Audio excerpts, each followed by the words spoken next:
In the US, a formerly key political partnership is imploding in spectacular fashion tonight as a bitter war of words develops between Donald Trump and Elon Musk.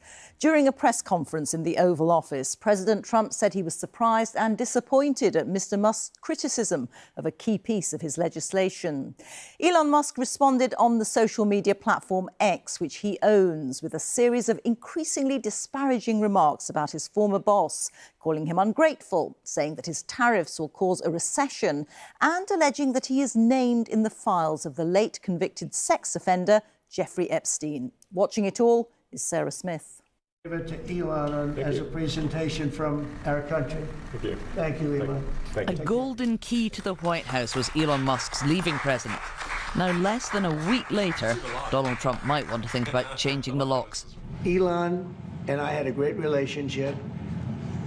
I don't know if it went well anymore. I was surprised because... Today, the German Chancellor Friedrich Merz was the Oval Office guest star, but Elon Musk and his criticism of Mr. Trump's spending bill dominated the conversation, to the president's obvious irritation. But I'm very disappointed because Elon knew the inner workings of this bill better than almost anybody sitting here, better than you people. He knew everything about it. He had no problem with it. All of a sudden, he had a problem. Just minutes later, Elon Musk replied on X, saying, "False. This bill was never shown to me even once and was passed in the dead of night, so fast almost no one in Congress could even read it." Where is he? Come on up here, Elon. Mr. Musk obviously adored being in the spotlight as he campaigned alongside Donald Trump. Today, he's claiming that without him and the more than $250 million he donated, the president would have lost the election. They were once seen together everywhere. Now their row is being conducted in plain sight, on social media. Mr. Trump on Truth Social upped the ante with, "Elon was wearing thin. I asked him to leave. I took away his EV mandate that forced everyone to buy electric cars that nobody else wanted, that he knew for months I was going to do, and he just went crazy." Musk called that an obvious lie and then really escalated the abuse, suggesting Donald Trump has withheld files related to Jeffrey Epstein, who was arrested on charges of sex trafficking and died by suicide in jail, because he's named in them. Mr. Musk tweeted, "Time to drop the really big bomb. Donald Trump is in the Epstein files. That's the real reason they've not been made public. Have a nice day, DJT." Mr. Musk and his chainsaw were brought into government to aggressively cut government spending. A pointless exercise, he thinks, if President Trump will blow all the savings on tax cuts in his spending bill. You know, I was disappointed to see the massive spending bill, frankly, which increases the budget deficit, not just decrease it, and undermines the work that the Doge team is doing. Which is that one?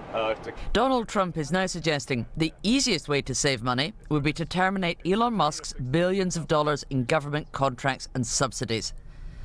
It was probably inevitable this bromance would turn sour, but no one expected it to go this bad, this fast.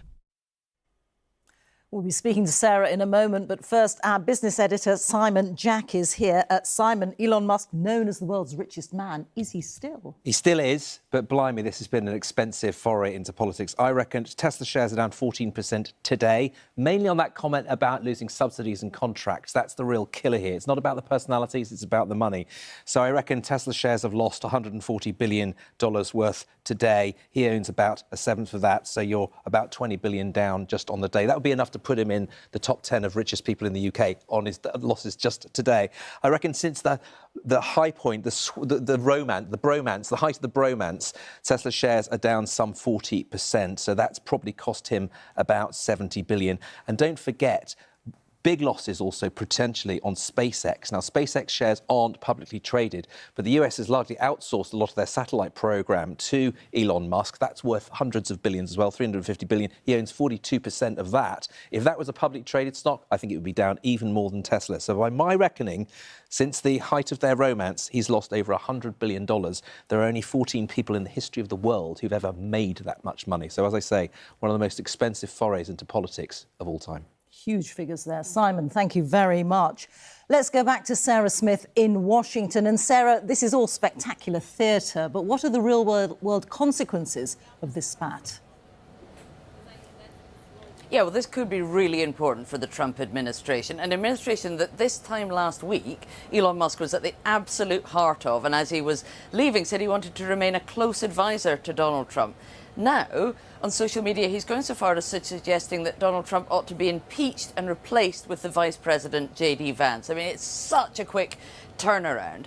And it could really matter also because obviously Elon Musk has a very loud voice. He owns his own social media platform, X, so he can make his views and his criticism very much heard. But also he has that enormous checkbook, albeit he's lost a lot of money today, he still has a lot that he could spend.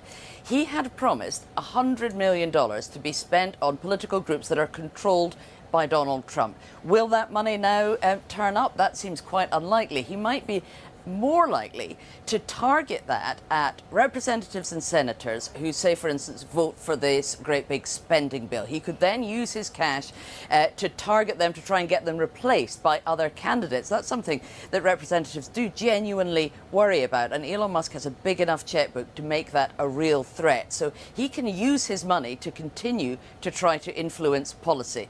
And then today, on social media, among all the other things he's been saying, he's even suggested that he might start his own political party, which he could afford to finance. So far, he's had almost 2 million responses to that, with over 80% of them encouraging him to set up his own party.